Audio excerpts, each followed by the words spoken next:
violence. Our next speaker is Christina Watts, and the title of her capstone is Reality or Meaningless Label, Comparing the Autonomous Republics Tatarstan and Karakalpakstan in the Post-Soviet Era.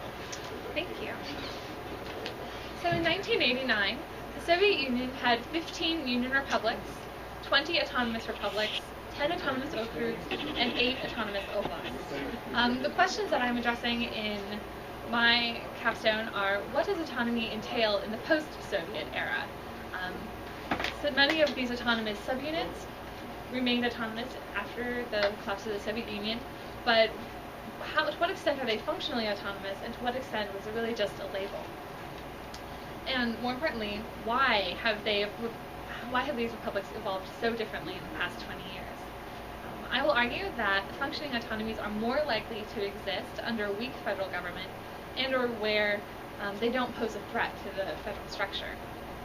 In cases where there's a highly centralized federal government that is able to project their power over their territory, then autonomy is more likely to simply be a label. I'm addressing the two cases of Tatarstan, which is in Russia, and Karakalpakstan, which is in Uzbekistan. Due to time constraints, I won't go into kind of the case selection or history of autonomy, but if you would like to know why these two, feel free to ask me during the question and answer period. Today I'll be looking at the legal status of first Tatarstan and then Karakalpakstan, and then examining how autonomy is seen and expressed in each of these cases. So first, to begin with Tatarstan, there was a declaration of sovereignty that was passed in Tatarstan on December 30th of 1990. This is one of the first declarations by an autonomous republic within Russia, shortly after Russia's own declaration of sovereignty. It's important to note that in this declaration, Tatarstan elevated itself to an SSR, a Soviet Socialist Republic, putting itself on par with Russia, which kind of set the stage for, in their minds, future equal negotiation. In 1991, over 80% of Tatarstan voted to stay in the Soviet Union, logically reasoning that their now elevation to an SSR would give them better bargaining power and more political might within the structure of the Soviet Union itself. However, that did not happen, and after the collapse of the Soviet Union, Tatarstan swiftly moved to create their own constitution, which was ratified on December 6th, 1992.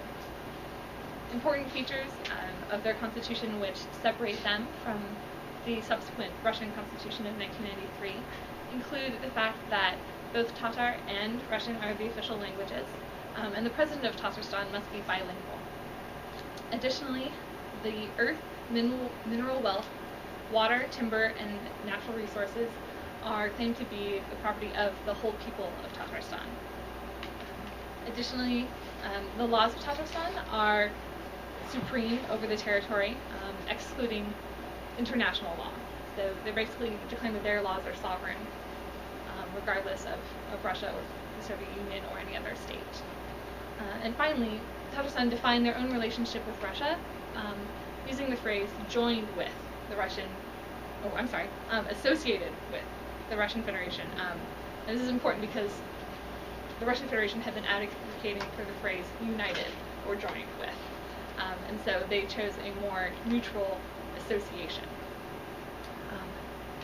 During these first chaotic years under Boris Yeltsin, Moscow was more concentrated on negotiating with other Union republics and international states, and trying to keep other parts of the Federation from seceding, namely in the Caucasus. His government was weak and unable to project its power, which created an opportunity for Tatarstan to self-direct its own policies.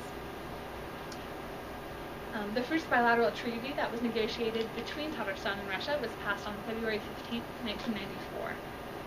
It divided jurisdictional rights into 3 sections. Those that were the sole rights and jurisdiction of Tatarstan, areas of politics and life that were the responsibility of the Russian Federation, and areas of joint jurisdiction. And in each of these, there were aspects that overlapped, and some that were not mentioned.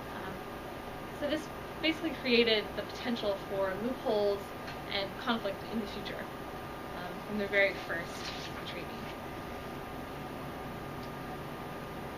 The next legal kind of change that happened was in 2000, after Vladimir Putin became the president of Russia.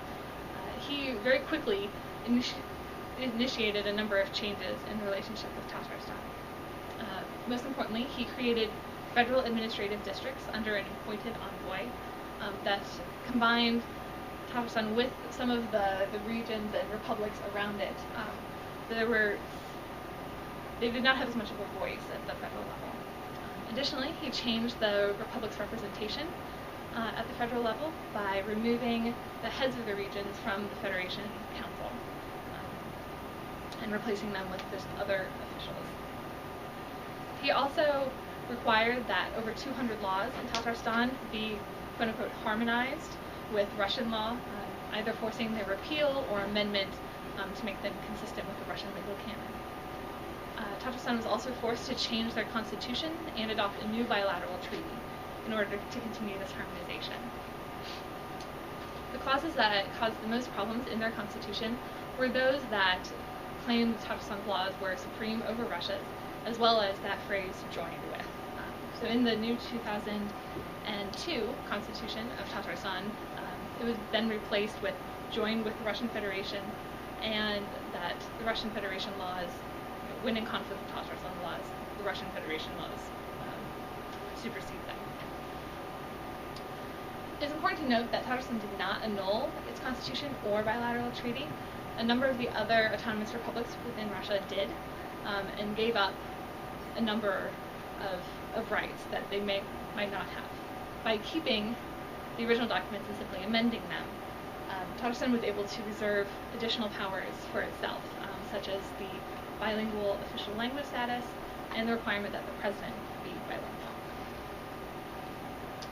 In 2008, with the new Russian president of Medvedev, and then subsequently with the election of the second president of Tatarstan in 2010, by this point the Russian and Tatarstan legal relationship had normalized. There were regular conferences to discuss issues of human rights, integration, differences of ethnicity and religion, but there were no new legal documents or major changes in the relationship. So to kind of summarize the legal structures, under Yeltsin there were many changes, and Tatarstan was able to codify a number of rights for itself. However, under Putin, many of these were changed and rescinded.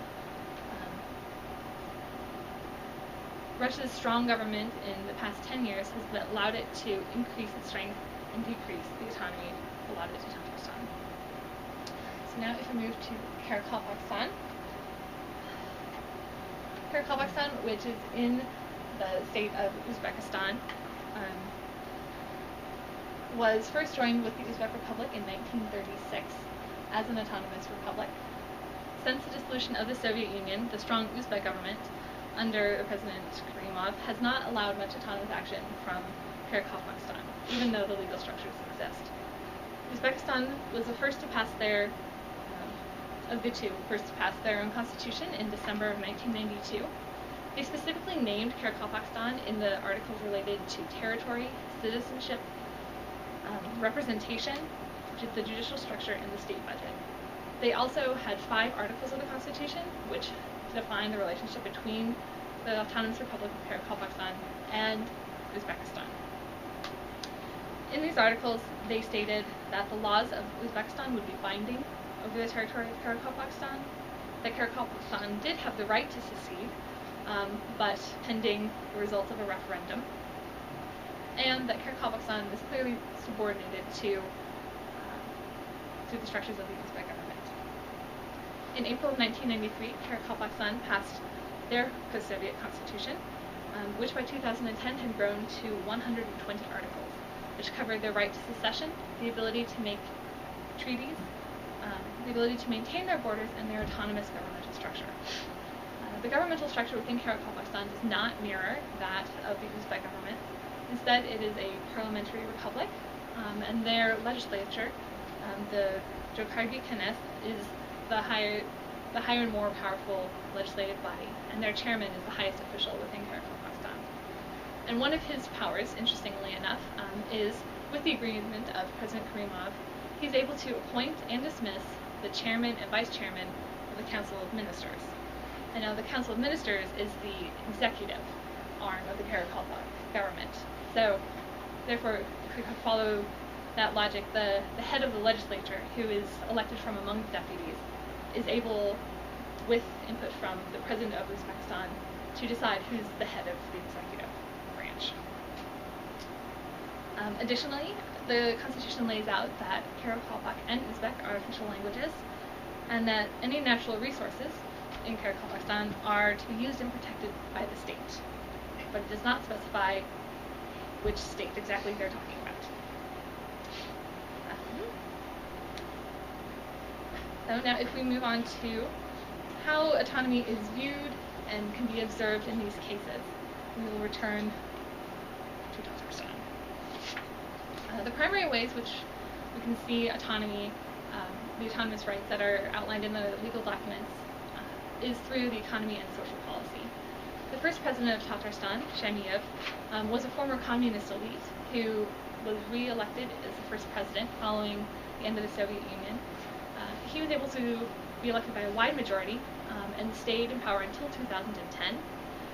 And he's different because he defied Russian federal policies, particularly in his first 10 years, and acted out kind of the autonomous on the autonomous rights of Tatarstan by creating their own tax and property laws, which are closer to Western laws than many of the Russian ones were at the time. They encouraged foreign investment, froze prices for several years, and delayed privatization. He also minimized the number or the amount of taxes given to the federal government, particularly, again, under Yeltsin, and concluded a number of bilateral trade agreements with other countries that were made directly with Tatarstan. And due to these policies, Tatarstan's economy grew and was relatively stable throughout the 90s. For example, in 1994, they were almost self-sufficient in providing their own food within the republic, and so when the 1998 ruble crash happened and food shortages appeared in various places within Russia, they actually exported surplus agricultural product to other regions. In culture, or in terms of culture, there is bilingual education, and there's a number of courses that are required regardless of language of instruction. So classes on the history and culture of Tatars in Tatarstan, as well as classes on Tatar language and literature, are required for up to 6 hours per week, regardless of the student's language or ethnicity. In the times since Putin came to power, Putin amended and changed the tax structure, and now Tatarstan contributes up to 50% of its revenues in tax to the federal government, which is a drastic increase from the 15% that it used to contribute. Additionally, in the past couple of years, youth nationalism movements have appeared, and modern nationalists primarily focus and would describe that their movements are, quote-unquote, a defensive reaction against the growing acculturation, Russification, and assimilation of the Tatars. Tatarstan has been able to assert its autonomy in these cultural and symbolic spheres, while using federal subsidies and revenue to continue to develop projects within the republic, such as the development of Kazan, as well as continuing to develop the education sector. In return, Moscow is able to have a loyal, peaceful, and stable Muslim autonomous republic within its borders that it can hold up as an example. So for both governments, this arrangement appears to be mutually beneficial and to reflect a stable situation, even though Tatarstan is not able to fully express all of its autonomous rights. Now if we turn back to Karakalpakstan, autonomy in Karakalpakstan is extremely limited. The Uzbek government exerts influence over almost all parts of life in Karakalpakstan, specifically politics, culture, and economics. In terms of politics, as I mentioned before, President Karimov has the ability to influence the appointment and dismissal of the chairman of the Council of Ministers. And then at the local level, Uzbekistan, throughout the whole territory, has instituted kind of mahalla, or neighborhood, organizations and committees which receive state money and are very involved in kind of social support. And the mahalla leaders are directly appointed by the central government and responsible only to the central government, bypassing city, regional, village level leader. They're only responsible to people in Tashkent. Culturally, both Karakalpak and Uzbek are still recognized languages. And a statistic that in 1995, 2.6% of students in all of Uzbekistan were enrolled in Karakalpak language schools.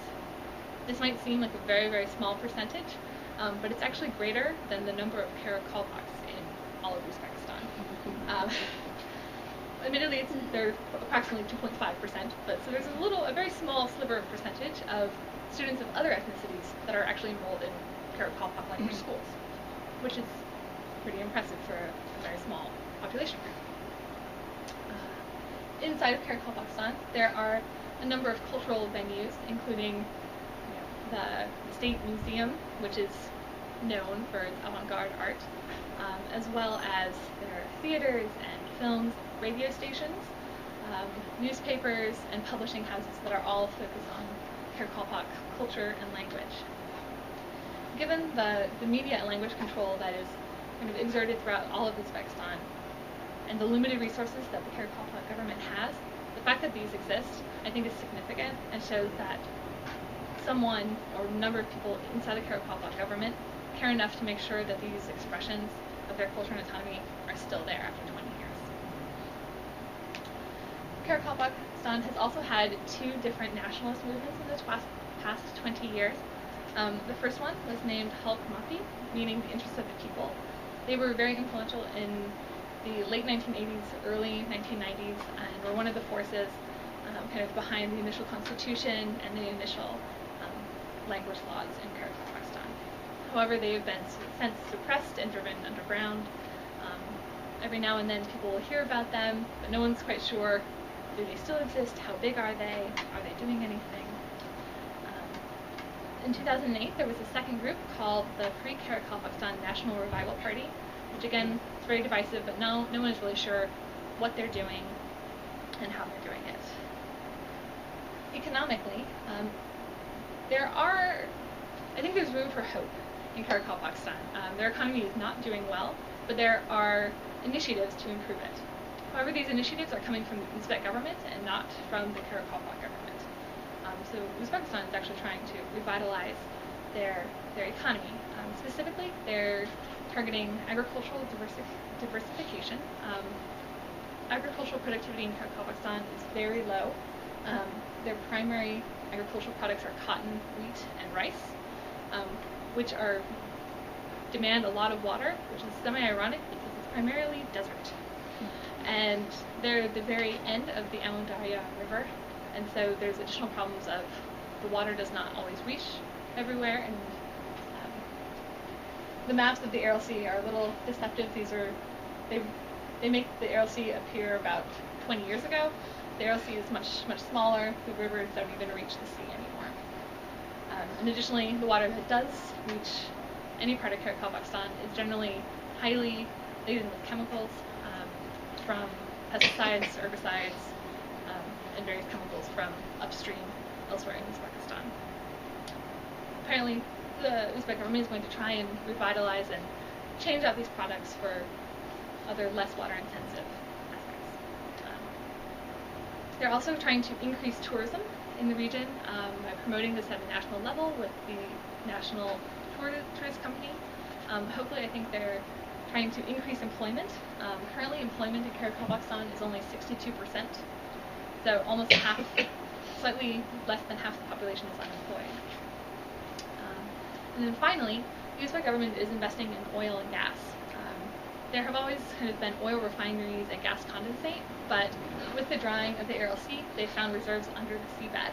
And so in 2006, there was the Aral Sea Operating Company was founded, and it's a multinational group, including Lukoil, and they're beginning exploration. So as you can see, there are cultural and linguistic activities that Karakalpakstan has been able to address and maintain in the past 20 years. However, the strength of the government of Uzbekistan makes it very difficult for any political or economic type of autonomy. To conclude, autonomous republics are a governmental characteristic introduced by the Soviet Union as it worked to compromise and to extend its power over a vast and diverse territory. Much of this stays true today. Tatarstan was able to take full advantage of its economic potential and the weak and chaotic government in Russia in the early 1990s. But after 2000, the Russian government has exerted greater economic and political pressure, which has resulted in Tatarstan relinquishing aspects of its autonomy. Karakalpakstan lost a lot of the legal contest from the very beginning with Uzbekistan and has remained consistently weak, and therefore their autonomy is primarily just a label. By examining the path of these two autonomous post-Soviet republics and their relationships with their respective central governments, one can observe the trends of power dynamics in the region.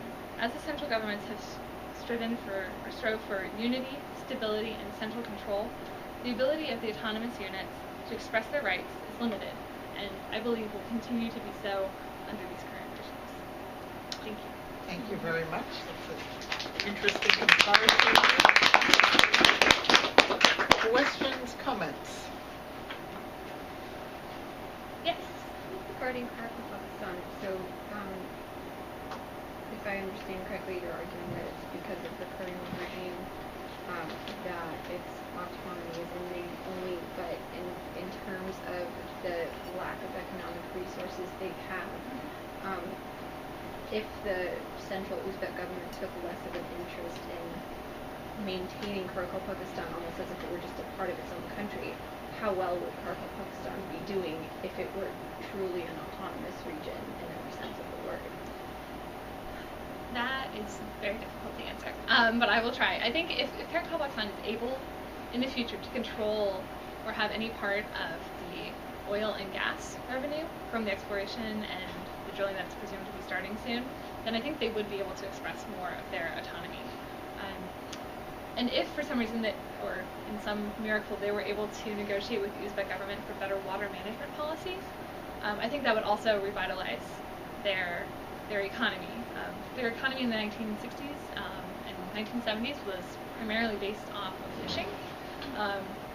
All around the Aral Sea, there was canning factories and fishing going on at an industrial scale. And that has obviously stopped. And so in another class, I tried to argue that Uzbekistan's water policy has basically has severely damaged Karakalpakstan. They have given Karakalpakstan a death sentence by taking all the water and using it upstream for cotton production. And the rates of like chemicals and fertilizers have poisoned the water that goes downstream. So if they left it alone as is and Uzbekistan continued on its way, I don't think Karakalpakstan could survive on its own unless it was able to control the oil and gas. And even then, that's kind of a long shot because they're in trouble. But at least they would be able to choose that for themselves.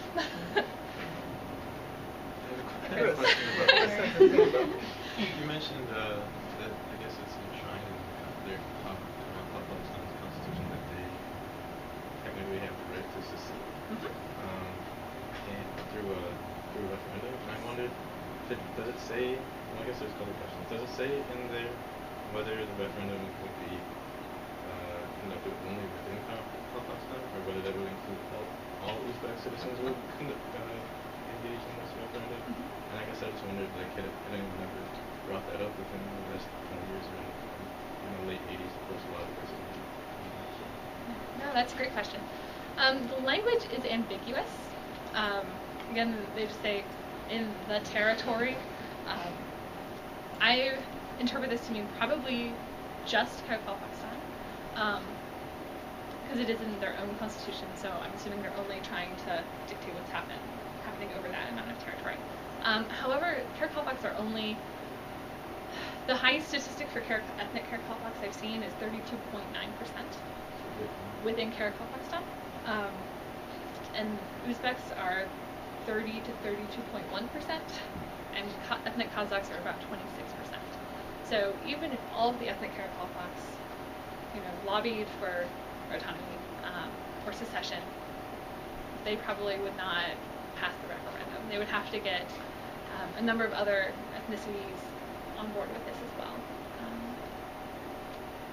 I think some of the nationalist parties have mentioned this. The Free Karakalpakstan Revival Party that began in 2008. Some of the kind of interview comments that I've read, some people with bad opinions of this party said they're just trying to be divisive and secessionist, and we don't want that. We don't want trouble like that here. So some people believe that that is part of their platform.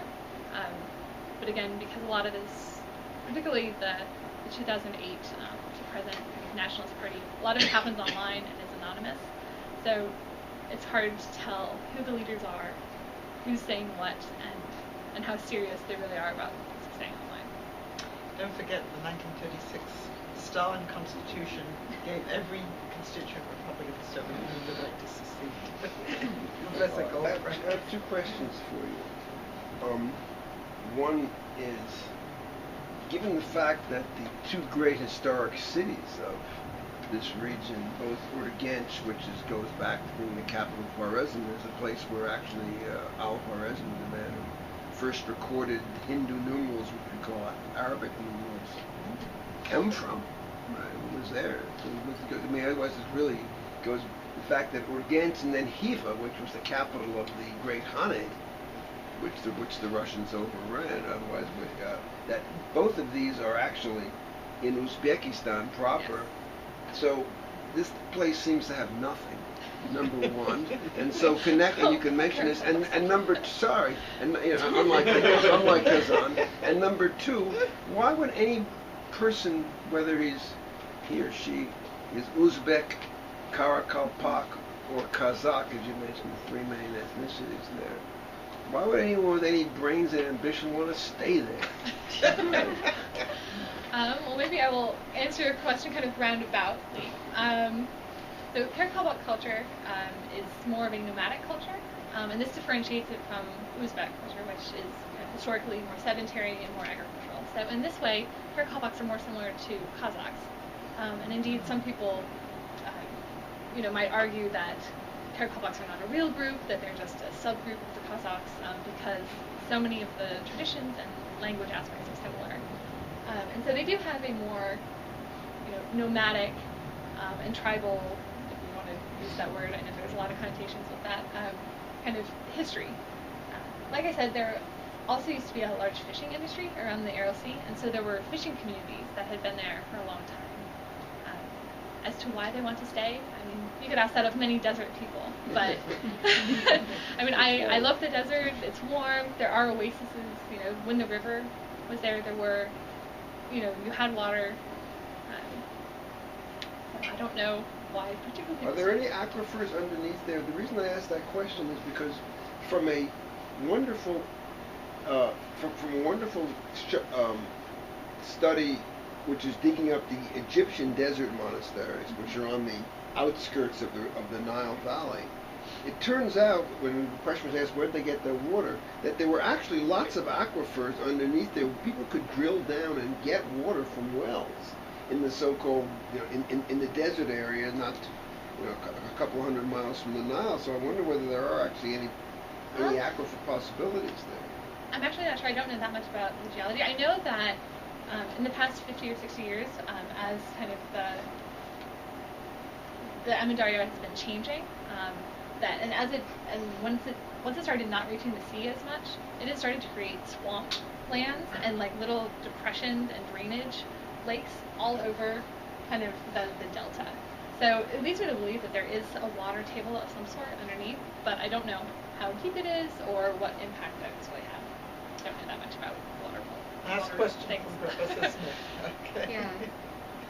Confessing that I know only what you have told me about and nothing else whatsoever. Often the benefit of being an autonomous region has to do with sort of how much leverage you can exercise over the center. And you made a great case for why this is not really going to be a resource-based leverage, unless they hit it really big with this oil, you know. But I don't know, from the history of the region, if their culture is more similar to the Kazakhs, is that a potential that they use for leverage, saying, you know, we would like to redraw borders and be part of Kazakhstan, or is that not a debate at all? Just inventing it looking at the map. Yeah, well, part of the paper that I skipped is kind of the more historical aspects of their autonomy. And originally, when Karakalpakstan was carved out of what under the Russian Empire was Turkestan, and made an autonomous oblast, they were first part of the Kazakh SSR.